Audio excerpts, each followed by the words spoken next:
one of those things that changed your whole personality thinking and changing you. You learn so much more than in any other class that I've taken or any other club that I've been a part of. It's a big change. It's nothing I've ever done in any other class. Honestly, it kind of stepped me out of my comfort zone. I wasn't a very creative person, and this year I really had to learn to be.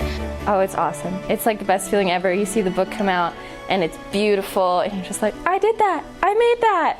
When I see my work in print, I feel good. It feels nice to be able to know that you've worked so hard on a product and that it's actually out there. It's not one of the things that we do in high school a lot, which is write a paper or write an essay that only gets seen by your teacher. It's something that is seen by the whole school potentially, and everyone gets to see your hard work pays off. It's ironic that people say, wow, we need 21st century learning in our schools, and all I want to say is, well, why don't you just come down and hang in the journalism room for a little bit, and we're the model of what you wanted.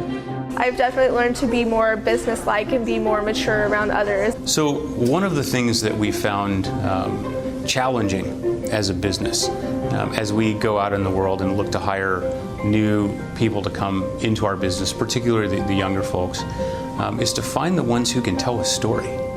Right? In almost every position, in every business, the ability to frame your thinking and to tell a story in a way that's logical and consistent and conveys meaning to the reader, that's a skill that's almost disappeared. When you're working on a story, you are the one that's the expert on that story. So I think that it develops you as a person to have to go out there, learn about a subject, and then you're responsible for conveying that concisely to your audience. The critical thinking of Yearbook is not just about how do we get a book done, it's how do we get a book done together. It has definitely affected my leadership roles throughout anything that I do. I'm a lot more well-spoken, I learn how to accomplish things, and I'm more timely. We have students that are going into, want to work at Intel, and that's all teamwork. We have students who want to be scientists and do research, and that's going to be teamwork and thinking creatively and critically, and I can't stress enough that problem-solving piece. So you absolutely have to listen to everybody in the room. You have to understand what their desires are, what their needs are, what their wants are, and then you got to find a way to make it work with what you want out of that meeting.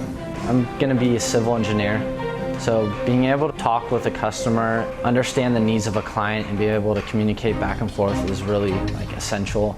The skill of leadership that you get from running this business with 30 plus technically employees underneath you, they've been able to stand out from the rest, to move up faster, to be able to do more and develop a name for themselves and a really good reputation.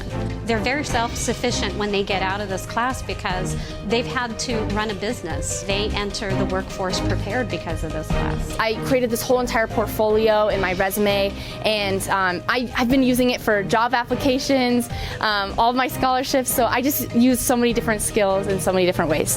Besides learning the interviewing skills, the journalism skills, the photography, I think the most important one is learning patience and perseverance. I can't tell you how many times I've been stressed, but you just keep pushing through it, and I think that is the biggest thing that I took away from this, is learning that now I feel like I have the strength to push through things that are hard and work with people better. What school, what job, what company isn't going to embrace that? We're creating people and employees that can do just about anything.